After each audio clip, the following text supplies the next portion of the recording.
Hello, welcome back. It's been a very long while since I've recorded anything. Um, Many reasons for that, one of them which is I accidentally hoovered one of the power cables for my lights. I only have two light sources today, usually I have three. And because I've only got the two light sources, I'm not able to put on my green screen, which is why I've turned my table around and you can now see my DVD collection and a picture of Luke. Very different video today. I'm not even going to touch on the other subject or the other things I usually cover because I had a bit of a life event recently. So, like, I've had a few in my time, but one of the big things I have of now, apparently, I'm now type 2 diabetes, which is a bit of a shock. But we had a little 4 hour web chat through Microsoft Teams, which is absolute rubbish. And my God, being in a web chat with a lot of old people who don't know how to unmute their microphone is a joy. I mean, yeah, I do lots of online training courses through my work, but this was a new experience for me watching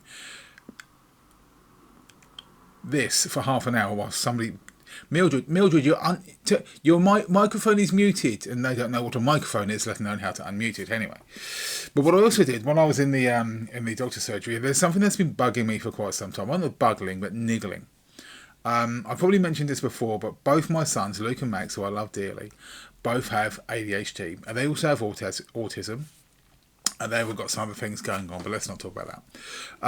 But the thing about what happened with my boys is Annie and I did a lot of research. Now, Annie, my former, I don't like saying ex-wife, but former wife, she's a carer, so she knows a lot about behavioural difficulties and the things along those lines because she works with disabled adults. So when it came to our children, she kind of had a head start, and we're lucky, very lucky. We were very lucky in that regard. That when it came to getting proper diagnoses, getting proper help and what have you for the boys, we kind of knew where we were going on. Now with Luke, it was a school that told us, his school at the time. So we think there may be something that needs looking into. They did, and then it was discovered that yes, indeed, he did have ADHD and autism. And then 5 years later, a little bit further down the line, we came to Max, my youngest. I say younger, he's now 16 years old. My God, it makes me feel old. But one of the things we did do, I'll go into a little bit more detail about their journey, but what I'm going to talk about now is looking at what we discovered, what we researched, what we looked into, what we discovered, what we were told was that basically I myself am a very high contender for having ADHD myself. I've suspected this for a while. I have here, I've actually school reports. My mother's always held on to these. I love a bit of nostalgia. Let me show you my disco dancing certificate from many years ago. No, I'm not going to show you that. But I have a report book from my primary school. Now, the way my primary school worked was the first 2 years I was there, which was 1977 to 77, 78. I was four and five respectively. Does that work? Yeah, because I was born in 73, 77, 78. Right. Mr. Larkin, who was the head teacher at my first 2 years, didn't do reports. Mr. Highgate, who was my head teacher for the last 4 years, I was there, did. And that's what this book is. And looking through that, there's always the usual, easily distracted, doesn't pay attention, fidgets in class, bit of a distraction, this, that, and the other. At the time, now, as I said, I was born in 1973. Which makes me elderly, as Max always tells me. And ADHD wasn't on the books. I remember seeing TV shows back in the day, like current affairs TV shows. Oh, we have this child. Look, he's hyperactive. They just call it. Beg your pardon. They just called it hyperactivity. Nothing attention deficit. My phone has just gone bling, and I don't know where my phone is. I'll get that. So back in the day, all they called it was hyperactivity, and I remember sharing a video of a child, and he was just bouncing off the walls. Very common, fast forward to today, and that is a common trait, or one of the many many traits of ADHD kids. These days, it's much more recognisable, and so the earlier the diagnosis can happen, the better it is for the children. So, with regards to looking at, sorry, I'm rambling a bit here because guess what? I have ADHD. So, looking at the criteria that by which Luke and Max were assessed, I was able to recognise a lot of it myself. So, as I came out of the doctor's surgery after having a little diagnosis for diabetes, I popped by the reception and said, would I be able to be referred to be assessed with ADHD? And they said, fair enough, we'll put you on the books. Can you fill out this form, do this, that and the other, and then we'll get the ball rolling. So in the UK, as it stands at the moment, it's probably going to be an 18-month wait before I get a formal diagnosis. It may even be longer, it depends. So what I'm going to talk to about now is how to, if you are curious about yourself or someone you know, I'm going to go through a ton of it. This is stage 1. This is literally, I haven't had anything back in the post. All I've had is I filled out a form and I sent it off. And I'm going to show you the links now. I'm going to run through the questionnaire that you have to do. Now, I'm not going to give you any answers. I'm going to tell you what my answers were. But I can't give you any clues because this is something you have to do yourself. If I give you the clues and tell you what they mean, because I now know, and you will know, I might sway your decision. Because some people are keen to get the diagnosis, some people don't want to.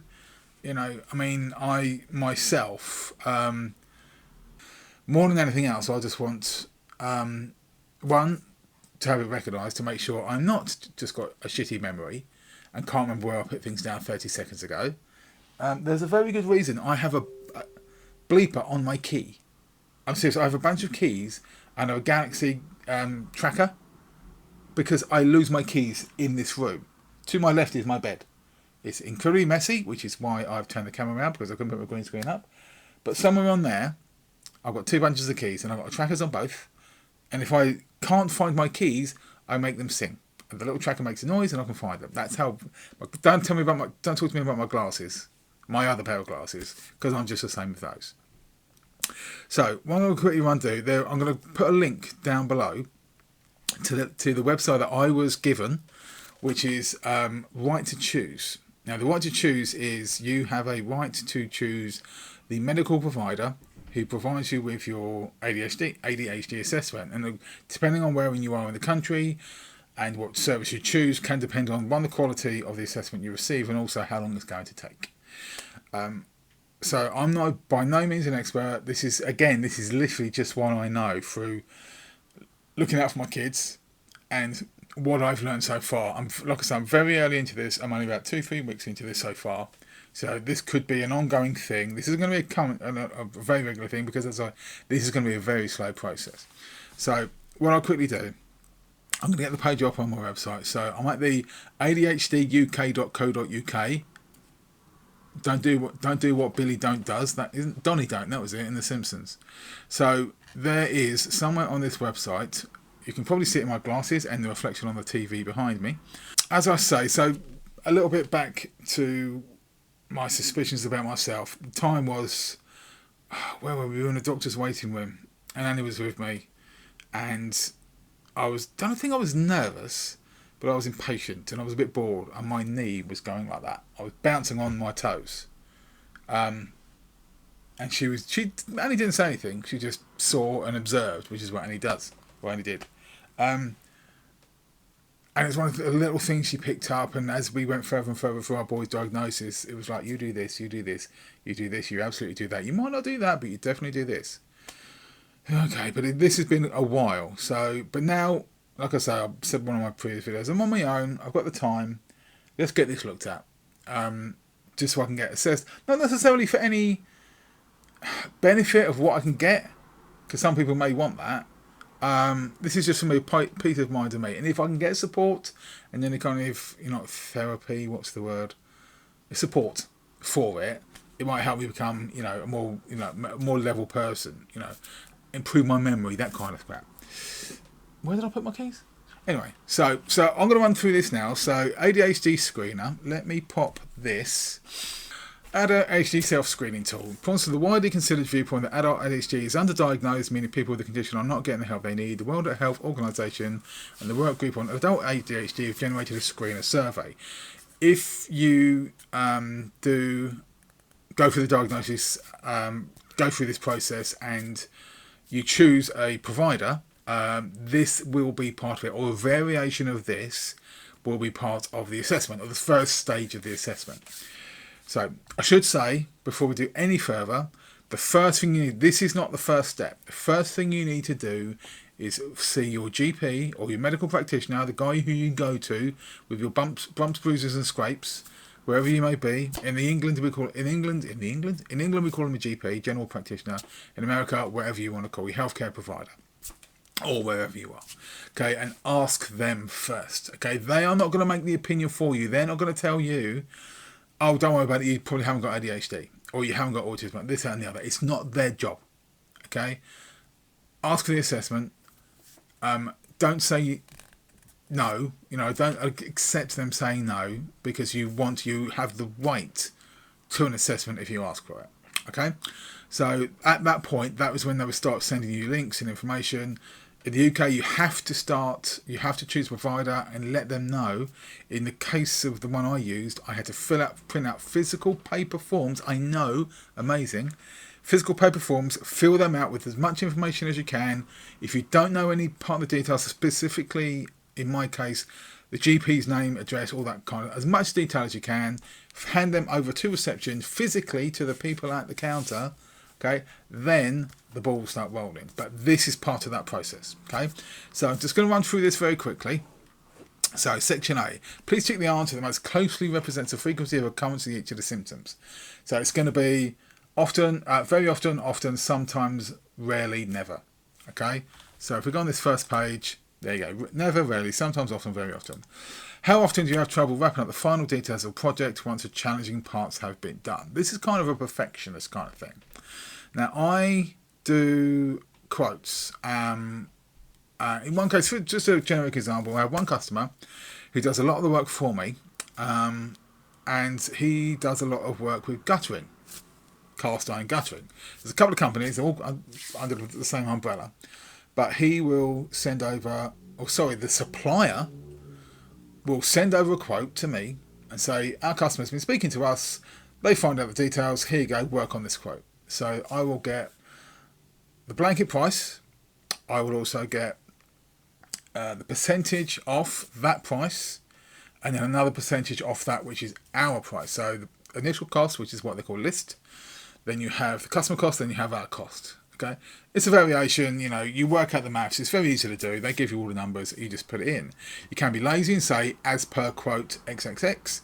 But what you like to do, if there's any issues, you need to do it line by line by line. The last one was about 11, 12 lines, which is fine. But down at the end, you think, right, bang, done, gone. No. I need to go and check I've got the codes right, check I've got the costs right, this, that, and the other. So the answer to that for me would be often. Okay, so that's one example. So you would have to obviously find something that gels in your brain, something you do regularly, and you find yourself, and you could recognise a particular issue, a particular task. So think of something in your work life, in your home life, something that you do regularly. Can you wrap up that quickly? Okay, or do you want to go, let me just quickly check something? Okay, that kind of thing. So for me, that was often. How often do you have difficulty getting things in order when you have to do a task that requires organisation? For me, it's a little bit different. If I know, again, something else that happened at work today, it's very physical. I had to put a sign on the gate at work. We have an issue with idiots parking where they're not allowed to. But the task I had was to put the sign on the gate using brackets that are holding a sign on the other side of the gate. So I ordered this sign probably about 3-4 weeks ago, and in that time, I've been fastidiously getting all the bits ready. I need to put a bolt and I need to undo this side of the panel now. So I've got it planning all in my head. So I had time to do that. If I had to do it very quickly, I'd probably been running around like a blue-ass fly. So this is a very English expression. So how often do you have difficulty getting things in order when you have to do a task that requires organisation? If I have the time to prepare, no. If I have to do it quickly, I probably wouldn't do very well, and I probably wouldn't cope very well, and I'd constantly have to ask for help. So that one is going to be a sometimes. Okay? If I have time, I can do that. How often do you have problems remembering appointments or obligations? Yes, that's why I have a diary. That's why I put reminders on my phone. If I was left to my own devices, I would forget probably every appointment. I have a calendar, but I never use it. And it's a very funny calendar about knitted, naked people, with some rosy cheeks on one of them today, don't ask. How often do you have problems remembering appointments or obligations? Very often. When you have a task that requires a lot of thought, how often do you avoid or delay getting started? As geeky as it sounds, I like thinking. What's that? Who is that Chantel in Big Brother? Oh, I like blinking, I do. Something along those lines. So, when you have a task that requires a lot of thought, how often do you avoid or delay getting started? Not very often. Okay, again, that's going to be a very average of the road. Sometimes it's, if you're not too sure, just go for sometimes. Again, this is very specific to you. How often do you fidget or scrum with your hands or feet when you have to sit down for a long time? That's why we have phones, so you can play with it and play games. If I didn't have that, I would be bouncing my knees as before. So that would be often. How often do you feel overly active and compelled to do things like you're driven by a motor? I am working tomorrow morning. It is a Saturday tomorrow morning. I am working from 8 till 12. Usually it requires a lot of sitting down and looking at the computer and answering the phones and serving on the counter. What I would usually do is take my laptop, my gaming laptop, and do things on that. However, I have recently become quite work oriented. Comes from being single, I suppose. So now, if I'm not serving customers or answering the phones or answering emails, I'm in the shop or in the office area sorting out stuff with stock take coming up. I will be up and down working constantly. So for that one, especially at work, very often.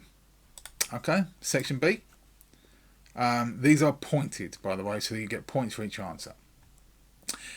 Criteria on this right side of the page. Right, how often do you make careless mistakes when you have to work on a lot boring or difficult project? Often. Again, something that happened recently, something I didn't notice meant that a customer now has to wait possibly another 5 days for an order he placed 3 weeks ago. A little bit confusing. Everybody held their hands up. It was something I didn't spot, but it was also something that someone else didn't pick up when they should have. So, careless mistakes, often. Nothing life-threatening, nothing too dramatic, but it does happen. How often do you have difficulty keeping your attention when you're doing boring or repetitive work? All the time, according to my school reports. In my first job, after leaving school, it was mind-crushing. The guy I worked for was an absolute cock. He took on school leavers and then sacked them after 2.5 years. This was 1989 to 1991. Workers' rights were a shadow of what they are now. Basically, if you didn't work somewhere for 3 years, you had no rights. Okay, and they could fire you for no reason. And one of the first jobs I had was, it was in a metalwork factory, and I used to work with lead seals. When I say lead seals, I mean lumps of lead. They were usually razor hot, which is why I have asbestos fingers now. I can pick up very hot things. It's a party trick. My boys were always amazed. But one of the things I did, it was like sorting out lead seals, because lead seals, it's 90% imperfection. So you had to get out all the crap, and that got recycled back in the smelter, which was about 10 yards behind me, a red hot furnace. You used to chunk out these seals. But in the meantime, I taught myself the alphabet backwards, and I also taught myself the entire script of Ghostbusters. Little claims to fame. And so that's how I kept myself. It was a job, boring, joyless menial tasks, but I kept my mind active by teaching myself something, just to keep my mind occupied. So How often you have difficulty concentrating on what people say to you, even when they are speaking to you directly. It depends on the conversation, and it depends how relevant it is to what I need to do at work. So again, in my current line of work, I have a lot of web-based training courses. I have CPC coming up, which is to do my truck driving. I'm going to get 7 hours in. I think it's in a couple of weeks in September. But at some point in that course, I'm going to not drift off, but I will probably completely lose track of what's going on, which is why I always take notes, and there's always slides and what have you. It depends on the context. So how often is the difficulty concentrating on what people say to you, even when they're speaking to you directly? Sometimes. Often, sometimes. Okay. How often do you misplace or have difficulty finding things at home or at work? Where the hell are my keys? All the time. At work as well. I will put things down, like my clipboard. I was putting stores away today. Think I can find my clipboard? Half an hour I was trying to find that thing. And then I remembered that I put it in a bucket. We sell buckets, and it was in the bucket. How often are you distracted by activity or noise around you? That was when I was 8 and 9 years old. So how often are you distracted by activity or noise around you? When I was a child, all the time. These days, yeah, if something's going on that isn't work, you're always going to be a little bit, pay more attention to that. How often do you leave your seat in meetings or other situations which you're expected to remain seated? No, I don't. Depends again. I have had many meetings and many like web conferences and things like that. I will sit down. So I will say rarely on that one, to be completely honest and transparent. How often do you feel restless or fidgety? Again, I've answered this question before. All the time. How often do you feel difficulty unwinding, relaxing when you have time to yourself? Again, not so much these days. I have a lot of time to myself, but what I do find myself, and I really should stop doing it, is doom scrolling, which is fatal. I'll get home, I'll sit at this chair, at this computer, slightly over there, and I will doom scroll for 2 hours. But I will doom scroll, I will play a video game, I will watch a YouTube video, and then chop between the two. Now, it always impresses me that Luke, my eldest, can play Doom, he can chat to his friends on Discord, and he can listen to some kind of thrash metal music on his phone. 3 things at once. I can't handle 2 types of music. I have audio sensory processing disorder. Bit of excitable children outside. Audio sensory processing disorder. I can't handle 2 tunes of different tempos going off at the same time. It makes me feel physically unwell. Luke, my God, no. So this is why they say it's a spectrum. Well, he has ADHD. Luke and Max are completely chalk and cheese. They're both on the spectrum. They both have diagnoses. They both have EHCPs, which are educational healthcare plans. But they couldn't be more different. So very often, how often do you have difficulty unwinding and relaxing when you have time to yourself?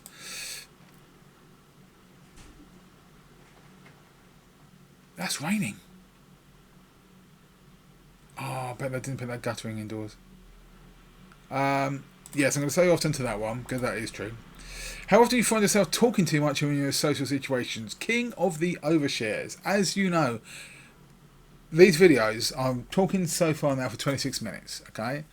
If I'm chatting to somebody, I was in a conversation, I went to take Max, to a electric karting place up in Gillingham, in the Medway Towns. And I got chatting with the mother of one of Luke's friends, Karen. Never met her before. Probably will never meet her again. Me and her did not stop. We are, both in the same boat. Both our children are ADHD and special needs. Go to the same special school. We didn't stop. We talked for an hour. Lovely woman. Probably never see her again. But at one point, you can have a conversation. You can barrel along. You think, oh, maybe I should stop this thread. Maybe I should stop this train of thought, because if I go along here, I'm going to give away too much information about somebody who isn't here, to not defend themselves. I may say too much about that person. It's not fair. So for that one, I would say very often. And I'll overshare with people. We have a new girl at work, lovely girl, but I talk to her these days. But I think you'll find she's the same as me. She has a lot of the traits that I have, and she knows it, and I know it. But we both overshare like crazy. So I'm telling her things. I'm having a conversation with her. I'm having broaching subjects. Under normal circumstances, I wouldn't talk to somebody about unless I knew them for at least a year. But because we're in the kind of, we can bounce off each other quite well. We know that there is no filter there. So, lovely girl. When you're in a conversation, how often do you find yourself finishing the sentence of the people you're talking to before they can finish yourselves? Very often, especially when it comes to the truck drivers. Because I know what they're talking about, I know what the subjects they're talking about, and I preempt what they say, even though I shouldn't. The amount of times, and I have been admonished for this, so I sit here at my desk, the counter's just over there, and somebody will be serving on the counter, like Chessie, for example, and it has been Amy, who's the other nutty Amy from just before COVID. That's really raining out there. Customer came to the counter, spoke to her, asked Amy a question. I answered, "Oh, she didn't like that," and that's when I first realised, because nobody had picked me up on it, and that's when I kind of realised, oh, that was, if I look at that, that is rude, and I do it all the time, and I hate myself for doing it, but I just can't help myself. If somebody comes up to the counter and asks a question, I want to help, even if there's somebody else, like Chessie, standing in between me and them. So it's rude, but it's not deliberate. So sorry. How often? Yeah. So that is very often. How often do you interrupt others when they're busy? Try not to. Again, this is something I've conditioned myself, but I still do it. Okay. So I've answered all the questions. Part A, Part B. My results. Click, click, click. My section A score is 5. My section B score is 11. Section A, a score of 4 or more indicates that the patient has symptoms highly consistent with ADHD in adults and further investigation is warranted. Only a clinician can diagnose ADHD. Excuse me. Your results in B, so the second section, are not used directly in diagnosis, but they help to narrow it down, all the little aspects. So that is what I've done. So when you do the your right to a diagnosis, and you choose whichever healthcare provider you're going to use, then this will form part of that initial questionnaire that you send off to them. They look at it, say, okay, let's get through part A, yes, let's go with that. Part B can help to reinforce part A. So that's where I am right now. So if you are suspicious yourself, like I said, I'll place the link below this video. But in the first instance, okay, do not just go in blind, okay, because the information you have is here, but you still need a GP's referral to get the ball rolling, or your healthcare technician or healthcare provider. They need to say, yes, this person does, because it has to be linked to your NHS or your healthcare provider system, registration, that kind of thing. So that's part one of this journey, so to speak. I do not know if they will come to fruition. I think they will come back and say you may have traits, but we can't give you a full-on diagnosis. Fair enough. From what I know, the conversation, like the things I've been saying before, the criteria with which Luke and Max were diagnosed, and the things they looked for, the things they saw, I could see in myself, and I still do see in myself. They seem the fathers talk about, sons take after the father. I'd be careful what I say here. Now, my father, myself, looking back now, I believe to have many traits as well.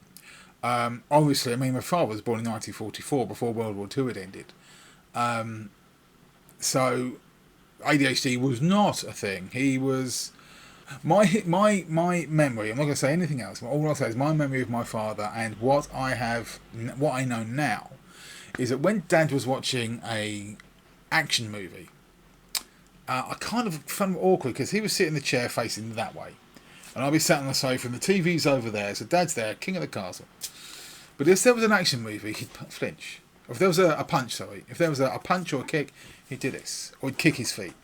And I'm like, God, Dad, just embarrassing. I've got my girlfriend's here, But it was an involuntary spasm. This is known as a stim or stimming, which is an involuntary reaction that people with ADHD, especially autism, do when they're overstimulated. It's a kind of release.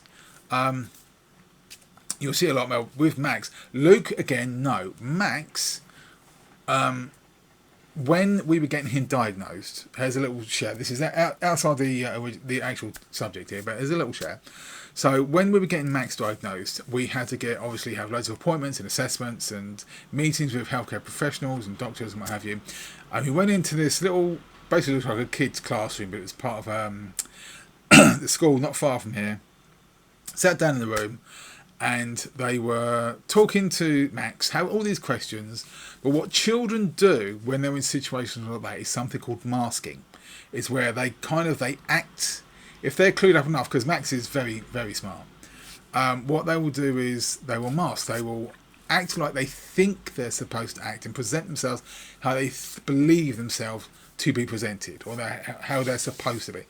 However, when that conversation was over and Max was allowed to go and play with toys, Mummy and Daddy talked to these three healthcare people. And we were chatting away, and Max was down at this little toy, and it was just a little wooden toy with these ramps. You've probably seen them. You put a toy car, and it slides, and it slides, and it goes down like that, and then lands on the bottom. And Max is doing this.